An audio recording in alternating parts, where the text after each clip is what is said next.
জামাতের রমরমা রাজনীতি রীতিমতো ভাটার টানের কবলে পড়েছে।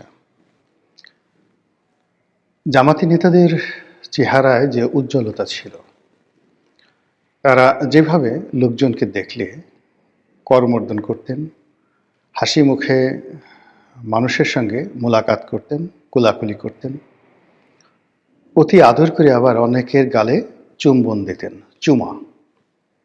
সেই জিনিসগুলো গত কয়েকদিন ধরে বন্ধ আছে। জনাব তারেক রহমান সাহেবের যে বাংলাদেশে আগমন, এটি জামাতকে ভারী বেকায়দায় ফেলে দিয়েছে। অনেকে লক্ষ্য করছেন যে এই মুহূর্তে তারা নড়াচড়া করতে পারছে না, তারা কিছু ত্যাগ করতে চাচ্ছে, কিন্তু পরিবেশ পরিস্থিতির কারণে তারা সেই জিনিসগুলো ত্যাগ করতে পারছে না। যেমন ধরুন, আপনার পেটের মধ্যে মোচড় দিচ্ছে, কিসের মোচড় দিচ্ছে বুঝে নেন। এখন আপনি এরকম একটা জায়গার মধ্যে আছেন, যে জায়গাতে আপনি না বায়ু ত্যাগ করতে পারছেন, না অন্য কোনো কিছু ত্যাগ করতে পারছেন, কিন্তু আপনার খুব কষ্ট হচ্ছে।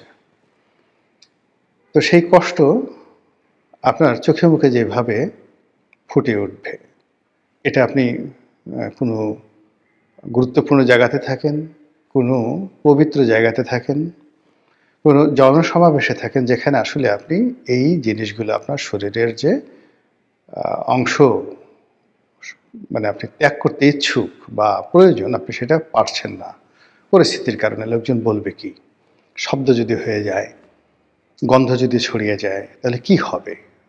তো এইরকম একটা পরিস্থিতিতে আপনি খুব কষ্ট করে চেপে আছেন, কিন্তু আপনার শরীর বাঁকা হয়ে যাচ্ছে, মুখ বাঁকা হয়ে যাচ্ছে, চোখ মুখ বাঁকা হয়ে যাচ্ছে। তো এরকম অনিচ্ছাকৃত অনেকগুলো বিষয়। এখন জামাত এই মুহূর্তে ধুমছে যে কথাগুলো বলতে চায় তারেক রহমান সাহেবের বিরুদ্ধে, জামাতের বট বাহিনী তারাও যে কথাগুলো এই মুহূর্তে বলতে চায়, প্রাণ খুলে গালি দিতে চায়।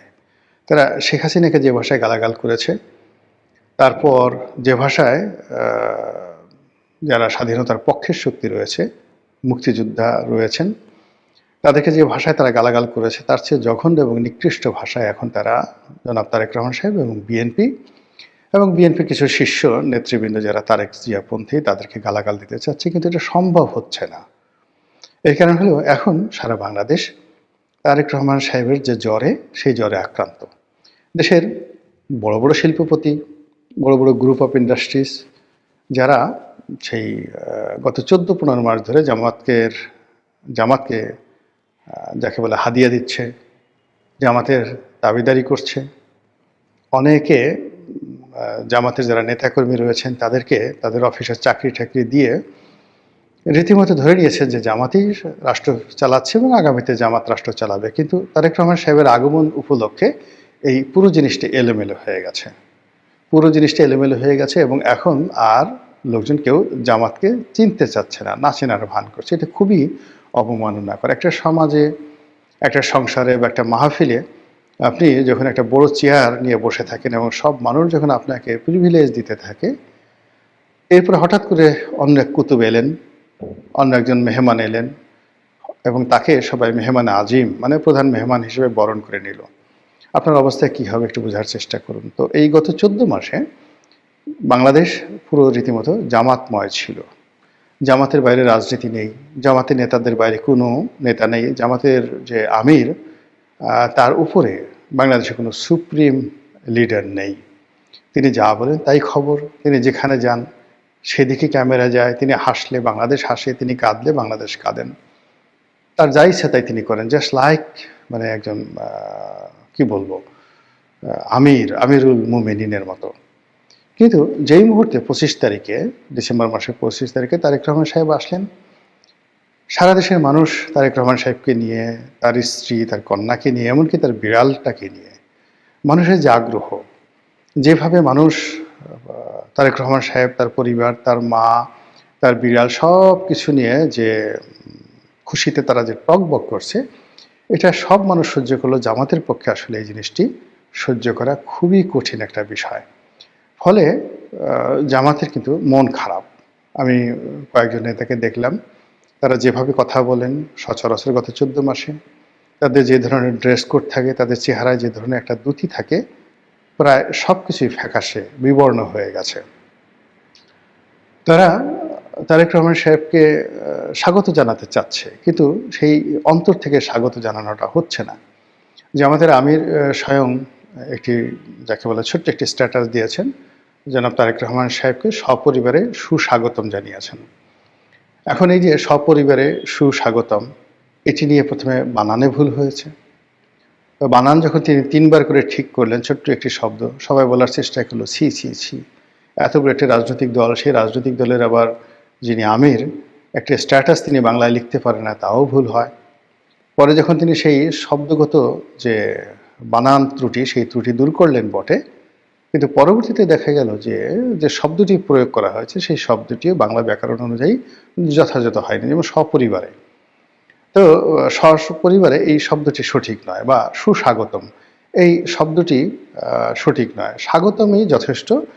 এখানে সুশব্দটি যুক্ত করা হলে মানে দ্বৈত, এখানে দ্বৈত ইতিবাচক শব্দ হয়ে যায়। তো এই বিষয়গুলি নিয়ে খুব আলাপ আলোচনা হচ্ছে। কেউ হয়তো মস্করা করে বলছেন যে জামাতের আমিরের উচিত ছিল আরবিতে একটি যাকে বলা হয় যাকে বলা স্ট্যাটাস দিতে। তিনি যদি আহলান শাহলান বা আহলান ওয়া শাহলান ইয়া তারেক রহমান, দেখেন কত সুন্দর হতো না? আহলান ওয়া শাহলান ইয়া তারিক রহমান ওয়া জুবাইদা রহমান ওয়া জাইমা রহমান, কত সুন্দর হতো না? এখন এই যে এই ওয়া শব্দের অর্থ এবং, মানে জনাব তারেক রহমান সাহেব এবং জুবাইদুর রহমান সাহেব এবং যাকে বলা হয় জাইমা রহমান সাহেবা, তাদেরকে যাকে বলা হয় বাংলাদেশের স্বাগতম জানালাম। এখানে হয়তো আপনারা বলতে পারেন যে তারেক রহমান সাহেবকে সাহেব বললেন, জুবাইদা রহমানকে সাহেব বললেন, আর জাইমা রহমানকে কেন সাহেবা বললেন?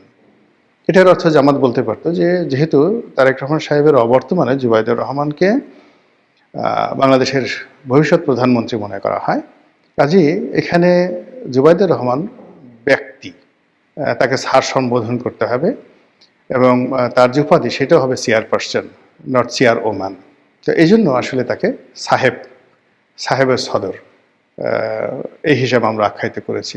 আর দ্বিতীয়ত আরবিতে তারা যদি বলতেন, বলতে আমাদের দেশের লোক আরবিতে একটা গালি দিলেও মনে করে যে প্রশংসা করা হলো। তো সেই কাজটি তারা না করে বাংলাতে করার কারণে এই ধরনের ট্রল হচ্ছে। এখন যে বাস্তব সমস্যা বাংলাদেশে, তারেক রহমান সাহেব যেখানে যাচ্ছেন হাজার হাজার মানুষের ঢল তৈরি হচ্ছে। তিনি শহীদ মিনারে যাচ্ছেন, না শহীদ মিনার না, তিনি জাতীয় স্মৃতিসৌধে যাচ্ছেন, তার পিতার কবর জিয়ারত করতে যাচ্ছেন, তারপরে হাদির কবর ঢাকা বিশ্ববিদ্যালয়, সেখানে তিনি জিয়ারত করতে যাচ্ছেন। এই বিষয়গুলো যাই যাচ্ছেন, মিডিয়াগুলো এতটা অকৃতজ্ঞর মতো আচরণ করছে, যারা গত 14 মাস ধরে জামাতি হেফাজতে তারা মূলত বেঁচে আছে। অনেকগুলো মিডিয়া যেগুলো মূলত আওয়ামী লীগের কর্তৃত্ব ছিল। তো যদি জামাত না থাকতো, এদেরকে সেই যারা যাকে বলা হয় সমন্বয়ক, কিংবা যারা এই নতুন বিপ্লব, যেটাকে লাল বিপ্লব বলা হয়, তো সেই নতুন বিপ্লবের যারা অধিকর্তা, এমনকি যারা বিএনপির হর্তাকর্তা, তারা জামাত না হলে অনেক মিডিয়া হাউসকে তছনছ করে দিত। প্রথম আলো, ডেইলি স্টার কী হয়েছে, তার চেয়ে বেশি তছনছ করা হতো।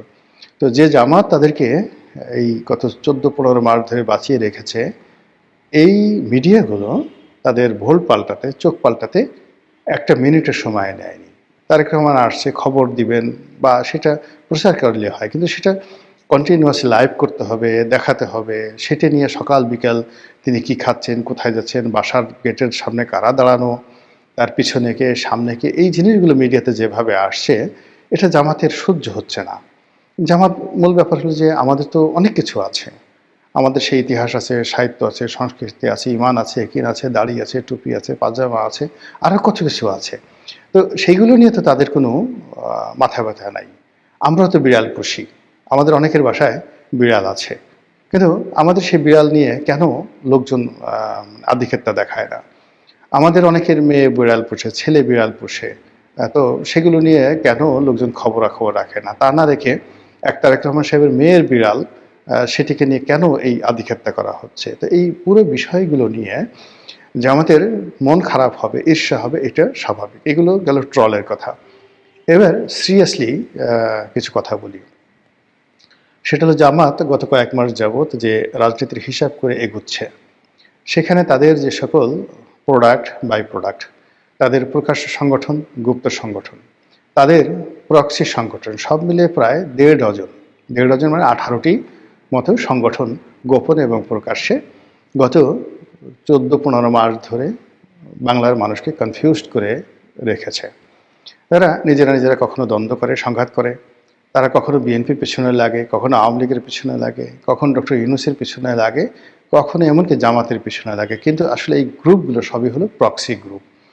তো এই প্রক্সি গ্রুপ নিয়ে জামাত যেটা চিন্তা করেছিল যে আরও কিছুদিন সময় পেলে অনায়াসে তারা নির্বাচনটাকে পিছিয়ে দিতে পারবে। তারেক রহমান সাহেবের অবর্তমানে যেভাবে বিএনপিকে স্কুইজ করা যায়, মুচড়ানো যায়, দমড়ানো যায় এবং বিএনপির লোকদেরকে যেভাবে ভয় দেখানো যায় এবং যেভাবে বিএনপির নেতাকর্মীদেরকে অপমান করা যায় এবং বিএনপির মির্জা ফখরুল সাহেব, সালাউদ্দিন সাহেবের মতো মানুষ যেভাবে জামাতের নেতাকর্মী দ্বারা বিভিন্ন জায়গাতে অপমানিত হয়েছেন, ধর ভুয়া ভুয়া বলে যেভাবে শব্দ তোলা হয়েছে এবং বেশ কয়েকটি জায়গাতে তো মির্জা আব্বাস, সালাউদ্দিন সাহেব রীতিমতো শারীরিকভাবে লাঞ্ছিত হওয়ার মতো অবস্থায় পৌঁছে গিয়েছিলেন জামাত শিবিরের লোকজনের হাতে। তো এই দৃশ্য আমরা দেখেছি। অন্যদিকে ডক্টর মোহাম্মদ ইউনূসের যে অফিস, সেই অফিসে গিয়েও জামাতের লোকজন যেভাবে তারা তোয়াজ তদবির পেয়েছেন, ঠিক উল্টো হয়েছে বিএনপির ক্ষেত্রে। বিএনপির যারা নেতৃবৃন্দ গিয়েছেন তাদেরকে গলায় মালা পরে তারপর শেষে প্রোটোকল মেনটেন করে যেতে হয়েছে। অনেক ক্ষেত্রে তাদেরকে বসিয়ে রাখা হয়েছে, অনেক ক্ষেত্রে তারা যখন সাক্ষাৎ করতে চেয়েছে তখন তাদেরকে সাক্ষাৎ করতে দেওয়া হয় না, ইত্যাদি নানা রকম সমস্যার কারণে জামাত সবসময় নিজেদের মধ্যে একটা যাকে বলা আত্মতৃপ্তি কাজ করতো যে আমরা সরকার পরিচালনা করছি এবং আমরা বিএনপির লোকদেরকে যখন ইচ্ছা তখন বলছি চলে যাও, তারা চলে যাচ্ছে, আবার যখন ইচ্ছা তখন ডাকছি, আমরা ইচ্ছা মতো বিএনপির নেতাদের সঙ্গে দেখা করতে পারছি, তাদেরকে ডাকতে পারছি, আবার প্রয়োজন অনুযায়ী তাদেরকে দূরে সরিয়ে তাদের বিরুদ্ধে নানা রকম কথাবার্তা বলতে পারছি। হয়রাজ বিএনপির যারা লোকজন আছে তারা আমাদের বিরুদ্ধে কথা বলতে সাহস পাচ্ছেন না। এই যে একটা ন্যারেটিভ তৈরি হয়েছিল, সেই ন্যারেটিভটা রীতিমতো মুখ থুবড়ে পড়েছে জনাব তারেক রহমান সাহেবের বাংলাদেশে আসার পর। এখন নির্বাচনের মাঠে জামাত একাকী হয়ে গেছে। তারা যে সমস্ত লোকজনকে রেখেছিল একদম শতভাগ যে তাদের সাথে থাকবে, হেফাজত থাকবে, চরমোনাই থাকবে, তারপর নুরুল হক নুরুর গণ অধিকার পরিষদ থাকবে, আরও অনেক ছোট ছোট রাজনৈতিক দলের সঙ্গে তাদের কথাবার্তা হয়েছিল। তো সেক্ষেত্রে দেখা গেল যে এই মুহূর্তে একমাত্র এবি পার্টি আর যাকে বলা হয় এনসিপি, এই দুটো রাজনৈতিক দল ছাড়া সবার সঙ্গে জামাতের টানাপোড়েন এবং প্রায় বেশিরভাগ লোক জামাত ছেড়ে তারা বিএনপিতে চলে গেছে, গণ অধিকার পরিষদ চলে গেছে। এর মধ্যে নুরুল হক নুরু স্বতন্ত্র নির্বাচন মানে তার দলের পক্ষ হয়ে করবে না বিএনপিতে যোগদান করে পার্টি বিলুপ্ত করবে, এখনও পর্যন্ত সিদ্ধান্ত নেওয়া হয়নি। কিন্তু ইতিমধ্যে তার যে সাধারণ সম্পাদক কিন্তু সেই তিনি গণ অধিকার পরিষদ থেকে পদত্যাগের ঘোষণা দিয়ে বিএনপিতে যোগদানের সিদ্ধান্ত নিয়েছেন। আর এই খবর শোনার আগেই নুরুল হক নুরু তার সাধারণ সম্পাদককে তিনি যাকে বলা হয় তিনি সেই বহিষ্কার করেছেন।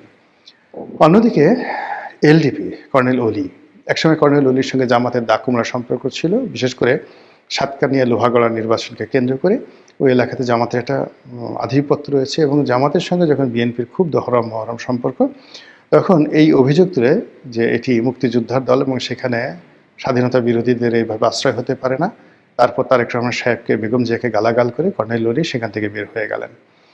তো এর মধ্যে তিনি বেশ কয়েকবার আবার বিএনপির সাথে হৃদ্যতা করার চেষ্টা করেছেন, বিএনপিও তাকে কাছে ডেকে নিয়েছে প্রয়োজনে, কিন্তু এইবার যাকে বলা হয় বিএনপি আর তাকে কাছে নেয়নি। কারণ একটাই যে জামাতের সঙ্গে তার আবার দহরম মহরম সম্পর্ক শুরু হয়েছে, যেটি আগে ছিল দাকুমরা আর এখন যাকে বলা হয় তিনি জামাতের রাইট হ্যান্ড অথবা জামাত তার রাইট হ্যান্ড, তিনি জামাতের ভাষায় কথা বলছেন। যার কারণে কি হলো, এলডিপিকে 3 দফায় ভাঙা হলো বিএনপির কর্তৃত্বে। প্রথমে একবার ভাঙা হয়েছিল, তারপরে আবার ভাঙা হলো, সাদত হোসেন সেলিমকে দিয়ে আলাদা এলডিপি করা হলো। আর এইবার নির্বাচনকে কেন্দ্র করে দেখা গেল যে এলডিপির যিনি সাধারণ সম্পাদক রেদওয়ান আহমেদ, তো সাবেক এমপি মন্ত্রী, তাকে বিএনপিতে নিয়ে নেওয়া হলো এবং নমিনেশন দিয়ে দেওয়া হলো। ফলে কর্নেল অলি সম্পূর্ণ একা।